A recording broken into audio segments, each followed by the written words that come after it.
But with my background in printing, I found I missed having that ultimate control, which is why I like to print my own. So, of course, we both have great printers at home that are use pigmented inks, and that brought some of that handmade process back to the whole experience of making a print. We're also getting back into those chemicals that the 19th century printers used that make you glow in the dark, and that are back to the kind of the tough stuff to work with. Right. But now that we know how to work with them, it's certainly safer. It's different. But we've gone full circle where we're printing prints where we will use our big printer to make a big negative and then make a contact print off of that negative and then develop it as a 19th century process. That's pretty fantastic. And with the the digital archive, you're able to preserve it a little bit better as well. It's not going to deteriorate. And digital printing has changed too, because printing equipment has changed and papers came along with that. So I worked for printers, and when we went from sheet-fed presses to digital presses, the paper makers then had to start giving us better papers to print on those presses. So photographers were a great beneficiary of all of that transition and advancement in paper. So we get wonderful papers now, all different kinds of colors and textures. So it makes the digital printing process really fun, and it is great for interpreting your image on a piece of paper. That's part of it too, is selecting what that image is going to get printed upon. So. Right, because it all colors it differently, right? It gives it can give it a different feel, even feel. Yeah. There are textures as well as colors on the paper now, which is great. so yeah, we do have the best of both worlds now. All right, so transitioning into the sort of genesis of this project and working with poets, we talked about that a little bit briefly up at the top, but so what was what brought it all sort of together? When did you decide you wanted to do something like this, and what specifically Geology of the Spirit, or Geology of Spirit rather? What does that come from? I can remember sitting in one of our first meetings with the two of us, two photographers and the two poets, trying to decide what to name this thing we wanted to create. We had a yellow legal pad. Rosemarie Dombrowski we were throwing just words out. We were at Starbucks, I think, just throwing words out. And her amazing creative mind, we started initially putting things together, and all of a sudden we came up with this phrase, Geology of Spirit, and we were kind of worried that it was going to sound too scientific, but it was the thought that we wanted to create of being able to look at the spirit of living in the Southwest in poetry and fine art photography. Did I come close? Well, sort of. Sort of. Well, yeah, that was a lot farther along in the process. So initially, when Nicolette asked me to put the photography exhibit together, I knew that it would have to involve nature. That's always been one of not only my great inspirations, but I think most artists, a lot of artists, are inspired by the natural world. And it's been a concern of mine. The environment has been a concern of mine for a long time. So I wanted to find some way of expressing that artistically, and to bring in the poetry with it.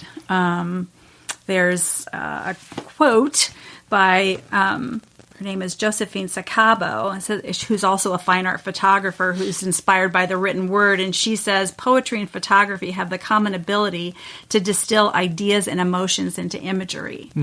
So I think that was the initial connection between photography and poetry, bringing in the natural world with that and the human spirit. So my thoughts initially at the time were that nature speaks to us, and speaks to our spirits, and when we go into nature, whether it's even a park in a city or in our own backyard, how does that speak to our human spirit, and how does that manifest itself? So I think Rosemarie and Lois have helped us to put that together with the words and our images. Yeah. So, and we chose, of course, we live in the Southwest, so it had to be Southwest, the geography of the Southwest. Yeah. Well, and there were two themes, and I wrote these down because I wanted to know kind of how these came about. Now, there was the central themes are there is rebirth on the other side of decay, and something powerful abides within the transience of time. Where did those come from? I mean, there's certainly some beauty in both, looking at the, pulling rebirth out of decay, and then also in the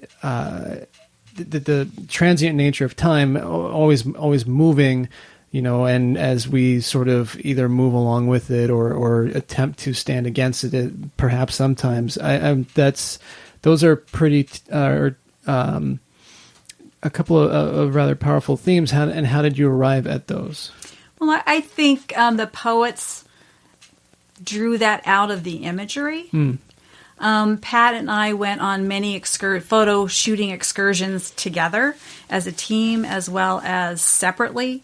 And so we culled a lot of images, had a meeting with the poets. They started, responding to the images themselves, writing poems. And then they wrote more than I asked for, which was a happy day.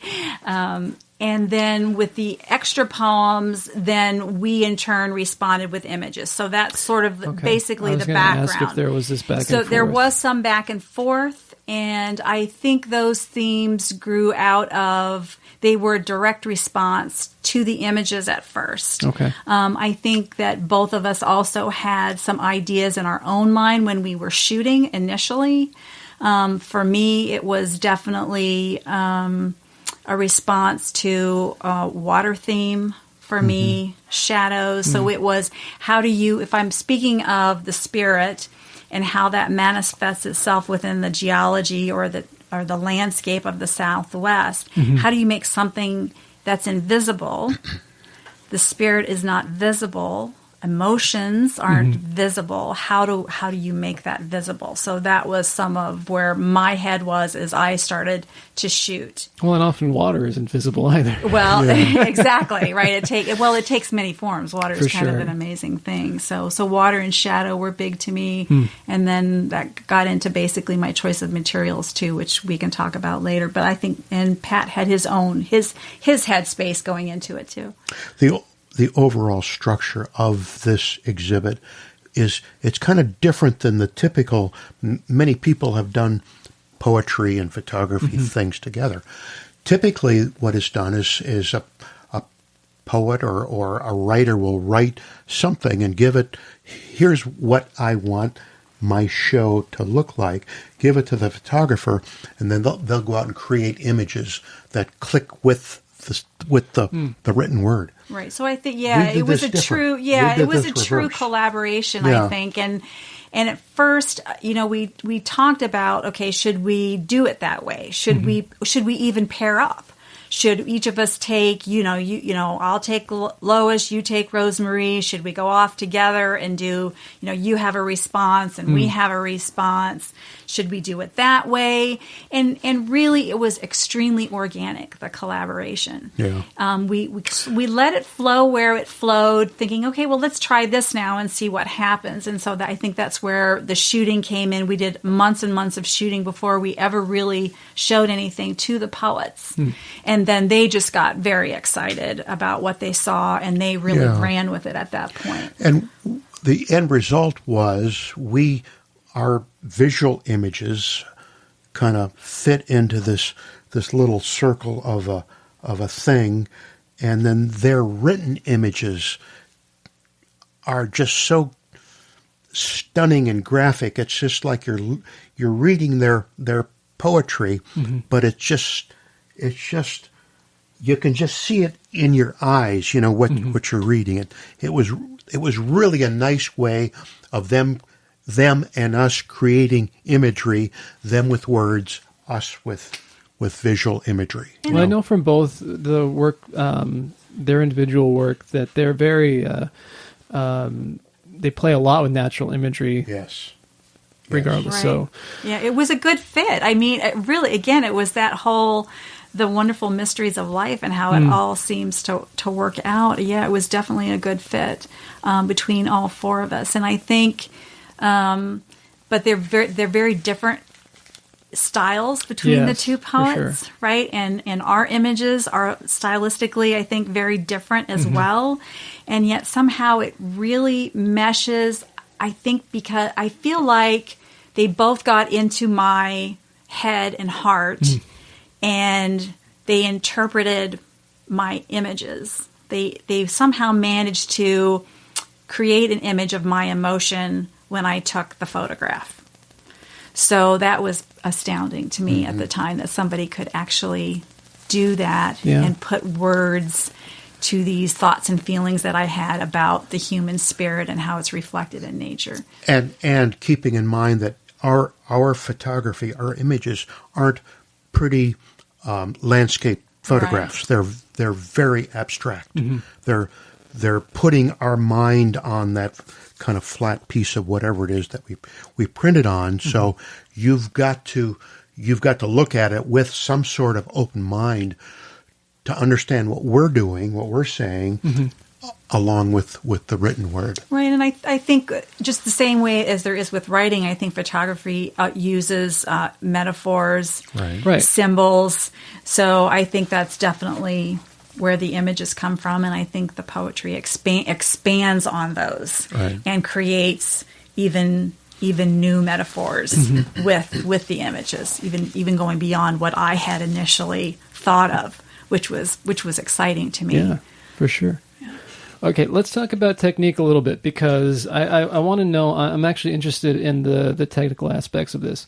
So Patrick, it's mentioned that your work is an archival pigment print.